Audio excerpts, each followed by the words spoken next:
Félicitations, vous êtes arrivé jusqu'ici, vous devez avoir beaucoup de travail. Si vous tapez toutes les vidéos avant de commencer à bosser, sachez que, putain, j'espère que vous avez pris des notes. Mais bon, continuons. Nous sommes arrivés au sujet suivant, les planches, le board, le crayonné, toutes ces choses-là. Ça devait être à la base plusieurs vidéos que je vais regrouper, puisqu'au final, le sujet est à la fois tellement dense et en même temps peut être tellement simplifié que je suis resté à la base du sujet, c'est-à-dire qu'est-ce que représentent les planches dans un dossier d'édition.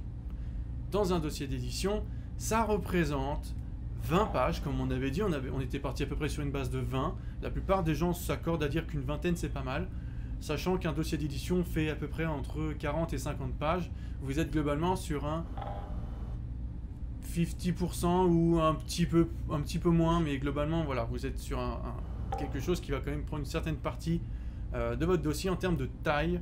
Et pourtant, en termes de décision, chez l'éditeur, la réussite de vos planches représente 80% de sa décision sur le est-ce que vous êtes éditable ou non. Et oui, je répète, 80% de l'avis de votre éditeur, et ça c'est tous les éditeurs, 80% de leur avis se fait par les planches uniquement. À savoir que ça fait un peu réducteur du coup, parce que on se dit que tout le reste, votre note d'intention, votre univers, tout le scénario, toute l'histoire, les personnages, machin, tout ça en final, ça représente quoi? Il reste que 20%? Ça compte que... c'est que 20%? Ça veut dire que votre scénariste, il a que 20% d'existence dans le projet? Et là, si vous êtes scénariste professionnel, vous savez déjà que la réponse, bah oui, malheureusement, oui, c'est malheureusement. Parce qu'aujourd'hui, la vérité, c'est que si votre projet est super bien dessiné, super bien raconté, et que derrière, votre histoire est nulle, c'est pas grave, vous avez de grandes chances de vous faire éditer. Parce que le monde de l'édition manque de dessinateurs. À l'inverse, ils ont 10 000 scénaristes qui sont sur liste d'attente. D'où ma question, comment faire les meilleures planches? Alors, on a déjà fait une vidéo sur comment faire un one-shot. Ça n'a pas besoin d'être un one-shot, là, ce que vous faites, d'accord? Vos 20 planches, c'est pas forcément un one-shot parce que vous n'êtes pas obligé de les terminer. D'ailleurs, chose très importante, certaines personnes vont prendre des planches qui ne se suivent pas. C'est-à-dire, ils vont juste mettre les 20 meilleures planches qui seront les plus jolies, avec le plus d'action, ce qui fait qu'au final, vous n'avez pas forcément besoin de raconter quelque chose de très structuré. Même si personnellement, j'aime bien raconter des planches qui se suivent, histoire qu'il y ait quand même quelque chose à lire, que ce soit pas juste une démonstration de puissance. Et donc, tout ceci passera par un storyboard. On va donc commencer par un storyboard, mais avant, petit aparté, il existe un document qui se produit entre le script et le storyboard. Il s'agit d'un document qui vient se mettre pile poil entre les deux, qui peut éventuellement aider à produire, qui s'appelle le chemin de fer. Ce document doit être réalisé par le scénariste. C'est en fait une liste de ce qui va se passer, planche par planche, car il y a une règle dans les planches qui consiste à dire qu'une planche égale à une info. Par exemple, votre héros rencontre quelqu'un, page 1. Votre héros n'aime pas cette personne, page 2. Votre héros envoie chier cette personne, page 3. Vous voyez ce que je veux dire? C'est ça le travail de scénario quand vous faites votre chemin de fer. C'est que vous allez lister l'info qui se trouve dans telle ou telle planche. Et en faisant ça, vous allez plus ou moins pouvoir prévoir, ça va être plus ou moins être un prévisionnel de combien de planches va prendre tel ou tel chapitre. Bref, revenons donc... oui, donc comme je disais, board, storyboard, c'est la même chose. Hein. Il y en a qui diront boarding, il y en a qui diront Nemu, parce qu'ils ont entendu ça dans Bakuman, super. Sachez qu'on parle de storyboard. Si vous voulez bosser à Pixar, si vous voulez bosser chez DreamWorks et compagnie, on parle de storyboard, c'est le terme international. Nemu, c'est uniquement pour le Japon. Mais je vous parle de board. Alors qu'est-ce que c'est au final? Bah, c'est ni plus ni moins qu'une feuille A4 que vous avez pliée en deux, afin d'imiter le rendu d'un manga que vous ouvrez pour le lire. Et donc vous allez crayonner vite fait, mais vraiment vite fait. Hein. C'est juste vos petites cases, vous allez commencer à placer vos décors, vos personnages, etc., vos bulles, de sorte à avoir une espèce de rendu visuel de ce à quoi va ressembler vos planches. Comprenez par là que le board est donc un outil de travail. Ce n'est pas véritablement quelque chose que vous êtes censé présenter à l'éditeur, même si beaucoup d'éditeurs vous le demanderont le jour d'un entretien. C'est donc normal si votre board ne ressemble à rien, si seul vous comprenez votre board, si vos dessins sont vraiment succincts, c'est normal puisque après tout, ce n'est que votre outil à vous de travail, ce n'est pas un outil de publication. Donc revenons à nos boards. Donc quels conseils je pourrais donner sur comment réussir son board? Le premier conseil, ça va être un peu une répétition de ce que j'ai déjà dit, mais justement, cette notion de une planche égale une info. Quand vous regardez un film, il y a une règle pour les films qui prévaut tout le temps, sauf pour les mauvais films, c'est que une scène sert forcément à quelque chose. Si vous mettez une scène qui ne sert à rien, c'est qu'elle ne doit pas être là. Prenons l'exemple d'Inception. Il n'y a pas une seule scène qui ne sert à rien dans tout le film. Que ce soit chaque rencontre avec chaque personnage, à chaque fois on en apprend un petit peu sur le lore, que ce soit une discussion quelconque, elle donne toujours des infos au lecteur que le lecteur n'a pas. Et c'est là où c'est très important. Chaque scène doit être absolument nécessaire. Si elle ne l'est pas, c'est inutile. Et ce sera du temps de perdu à votre scénariste et aussi pour votre dessinateur. Parce que lui, il va devoir y passer du temps à faire vos cases. Donc attention à ça. Conseil suivant. Dans les storyboards, je dirais que toutes les 6 cases, il faut qu'il y ait un bon décor. Alors, ça peut... Évidemment, ça c'est le minimum, d'accord? Si vous faites 6 cases et qu'à chaque fois vous mettez qu'un seul décor tous les 6 cases, c'est peut-être un peu léger. Il faut quand même savoir que en dehors de ces 6 cases, une fois tous ces 6, donc vous avez quand même des petits rappels à faire. Un tel personnage est dans cette scène à côté d'un vase, par exemple. Tel personnage dans cette case-là est à côté du palier de la porte. Pour quand même toujours dire, ok, tel personnage se trouve à tel ou tel endroit par rapport au lieu. Ça peut être vraiment des petits fonds de décor qui se trouvent vraiment sur un petit bout de vide de la case. Mais voilà, globalement, toutes les 1 case sur 6, il doit y avoir un bon décor de fait. Et tous ces décors que vous allez donc avoir, toutes les 6 cases, il ne faut pas oublier que de temps en temps, il va être important d'en mettre un qui sera imposant. Il faudra faire un décor imposant pour que ça envoie du steak, pour qu'on se dise « Waouh, ok, d'accord, mon personnage va dans tel ou tel lieu. » Et d'ailleurs, à chaque fois que votre personnage arrive dans un nouveau lieu, il est très important de présenter le lieu aussi. Attention par contre à ne pas faire tout le temps du décor parce que vous allez pouvoir être comparé à la BD. L'avantage que vous avez quand même dans le manga, c'est de pouvoir vous passer du décor, c'est d'avoir l'autorisation de faire des fonds blancs. C'est ok dans le manga, donc profitez-en, essayez d'avoir ce juste équilibre. Conseil suivant, comme pour les nouveaux lieux, quand un nouveau personnage arrive, s'il vous plaît, mettez-le en avant. Mettez-le, je sais pas moi, position au moins avec un bon plan qui lui arrive au niveau du buste ou un plan qui fait qu'il est classe ou alors mettez-le de plein pied, qu'importe, mais présentez-le. C'est un nouveau personnage, il arrive. C'est une erreur que je vois encore bien trop souvent, même chez les pros, le nouveau personnage. Le manga ne vit que pour ces personnages, d'accord? C'est autant dans un film, autant dans une BD, l'univers a une place vraiment importante. Mais dans un manga, c'est le personnage qui prime. Donc, s'il vous plaît, mettez-les en valeur quand il débarque pour la première fois dans l'histoire.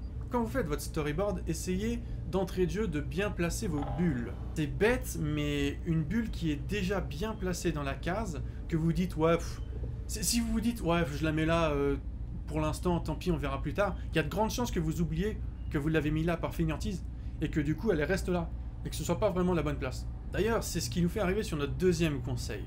Quand vous avez réalisé une bonne partie de votre board, n'hésitez pas à le laisser de côté, à faire autre chose. Et ensuite, vous revenez plus tard. Ça peut être un jour plus tard, ça peut être 3 heures plus tard, ça peut être une semaine plus tard. Vous laissez mijoter votre truc, et quand vous revenez dessus, vous le lisez d'une traite. Et ça va vous permettre de vous rendre compte des aspérités, des malfaçons sur le rythme, sur la lecture de certaines choses, sur notamment le placement des bulles, toutes ces choses-là qui font que quand vous le relisez après un certain moment, vous arrivez à vous rendre compte de vos erreurs plus facilement. Un autre conseil consiste à rester simple. Si jamais vous vous rendez compte à la relecture que votre board est de plus en plus compliqué et que plus ça va, plus c'est compliqué de placer les choses au bon endroit, c'est peut-être que vous êtes déjà en train de trop vous compliquer la tâche. Ça peut être des personnages qui sont dans des positions bizarres. Ça peut être des cases qui ont des formes beaucoup trop bizarres. Ça peut être, je sais pas, tout plein de choses qui font que, au final, votre lecture, vous avez l'impression que ça va poser problème à un moment donné, que l'œil va buter là où il ne devrait pas buter. Donc, à ce moment-là, demandez-vous si retourner à quelque chose de simple ne permettrait pas tout simplement de solutionner votre problème, c'est-à-dire les fameuses cases normales, bien alignées, un personnage simple dans sa case, et à partir de là, vous repartez sur cette base pour essayer de dynamiser un petit peu mieux. Mais en fait, tout ce qui compte, c'est que ce soit lisible. Et enfin, un dernier conseil sur le board, c'est d'ailleurs certainement ce conseil, parce que je l'applique tout le temps, qui a fait que j'ai gagné le concours du manga draft là dernièrement. Ça consiste à identifier ces climax et les cliffhangers afin de les placer au bon endroit. C'est-à-dire, les climax cliffhangers, vous savez, c'est ces moments de suspense où en gros il va se passer un truc, waouh, attention, mais vous ne le montrez pas tout de suite, parce qu'il faut qu'on tourne la page pour que ça apparaisse derrière et qu'il y a paf, il se passe un truc, parce que ah waouh, c'est ça que je voulais montrer, tu vois. C'est, je sais pas, un personnage est sur le point de tirer, et puis on tourne la page, et finalement il ne tire pas. Cliffhanger, climax, je sais jamais, le chat, dites-moi, c'est lequel des deux. Bref, c'est ce moment de suspense où en gros, vous attendez un événement et vous tournez la page. Il faut vraiment que quand vous tournez la page, l'événement soit là. Et donc, ça veut dire que ce petit moment de suspense, il faut vraiment le mettre à la fin sur une page de gauche, et même à la dernière case, puisque justement c'est là où vous allez tourner la page. Là, il y a un manga récent qui fait ça, qui s'appelle Spy Family. Il le fait tout le temps, et ça marche super bien, parce qu'en fait, en faisant ça, en mettant votre moment de suspense à la fin, à la dernière case avant de tourner une page, c'est justement là où vous allez obliger votre lecteur à vous lire, parce que vous le laissez sur sa fin au moment où il doit tourner une page. Vous l'obligez à lire votre truc, sans qu'il s'en rende compte. On va maintenant passer au conseil sur le crayonné. Donc là, je vais vraiment rester sur des basiques, mais malheureusement, je ne peux pas faire une vidéo qui parle de ça de long en large, puisque bien crayonné, c'est de la perspective, c'est de l'anatomie, c'est des années d'expérience, et c'est impossible que je puisse vous dire ça dans une seule vidéo. Premier conseil pour avoir l'air d'être pro, même si vous n'êtes pas forcément très qualitatif en dessin, essayez d'avoir un dessin qui est stable sur vos chara-design, sur vos décors. Faites les choses toujours de la même manière. Que ce soit un visage qui soit de face, de profil, de trois quarts, vous devez toujours le faire de manière régulière, et concentrez-vous principalement là sur cet effort afin de faire un manga qui aura l'air professionnel, même si clairement il y aura des lacunes en dessin. Kiei, on aime ou on n'aime pas, c'est professionnel, parce que oui, c'est des chibi, mais ils sont toujours faits de la même manière, le dessin est stable, donc à partir de là, c'est professionnel, et on peut pas lui enlever ça. Autre conseil, finissez vos crayonnés. Si vous faites un pied qui ressemble à peu près à une brioche, ça va pas. Parce que vous allez laisser un dessin qui est à peu près, vous allez avoir la flemme de le terminer, vous allez passer à autre chose, je sais pas moi, au manteau ou quelque chose comme ça. Non, finissez bien tout votre dessin avant de vous dire que vous allez passer à l'ancrage. C'est aussi pendant la partie crayonnée que vous allez devoir commencer à aborder vos gouttières. Les gouttières, c'est cet espace-là. Vous voyez, il y a du vide qui sépare vos cases. C'est ce vide-là, Scott McCloud en a fait un bouquin complet qui s'appelle L'art invisible, parce que justement, il n'y a rien dans ces cases, c'est invisible, et pourtant, entre ces cases, il se passe des trucs. Et c'est votre cerveau qui fait le lien entre la case 1 et la case 2 de ce qui s'est passé dans ce vide. C'est ça, l'art invisible. Cet espace-là, appelé gouttière, est très important. Vous allez lui donner une taille. Par exemple, sur une gouttière verticale, elles seront peut-être séparées de 3 mm, ce qui est en général une bonne cote. Et ensuite, vos gouttières qui seront horizontales, elles seront séparées de 5 ou de 8 mm. Ça va dépendre une fois de plus. Faites des tests, c'est important. Définir votre espace, c'est là où vous allez faire votre patte graphique. Mais attention, une fois que vous aurez choisi ça, vous n'avez plus le droit de changer. Ça doit rester votre choix, votre signature. C'est comme ça aussi d'ailleurs que vous faites des cases qui ont l'air de s'être passées un peu plus tard. C'est quand vous mettez un plus gros espace, par exemple sur une barre horizontale, quand vous avez une grande case qui est bien loin, c'est qu'il s'est passé plus de temps que prévu. Donc, c'est-à-dire qu'il y a eu une ellipse. Idem, pendant le crayonné, c'est aussi ce moment-là où vous allez faire vos onomatopées. Faites-les bien, terminez-les avant de commencer à les ancrer. Et aussi, si vous dessinez manuellement, ce qui peut être un problème, placez-les vraiment bien, soyez sûr de là où vous allez les mettre. Parce qu'autant en informatique, on a la chance de pouvoir faire ça sur un calque séparé, qu'on viendra déplacer plus tard si on trouve qu'il est mal placé.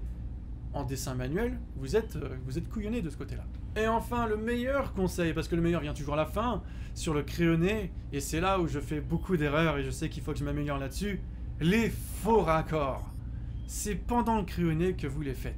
Un personnage qui a un bracelet d'un côté, puis qui dans la case d'après a son bracelet du mauvais côté, un personnage qui se trouve à côté d'un vase, et puis quand la caméra tourne, au final, le vase a disparu. Vous voyez ce que je veux dire? C'est tous ces trucs-là qu'il faut penser, c'est pendant le crayonné. Parce que le board était encore trop flou pour définir ces choses-là. Vient donc le moment où vous devez ancrer. Ancrer, donc c'est le moment où vous faites votre trait noir hein, sur votre planche. Comme pour le crayonné, il va falloir ancrer avec une stabilité, avec une régularité. Par exemple, on parlait des gouttières, parlons maintenant des bordures de cases. Ce trait noir là, il a une certaine épaisseur.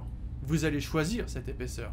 Vous allez notamment choisir cette épaisseur en vous comparant à d'autres mangaka déjà existants, à d'autres trucs qui vous plaisent.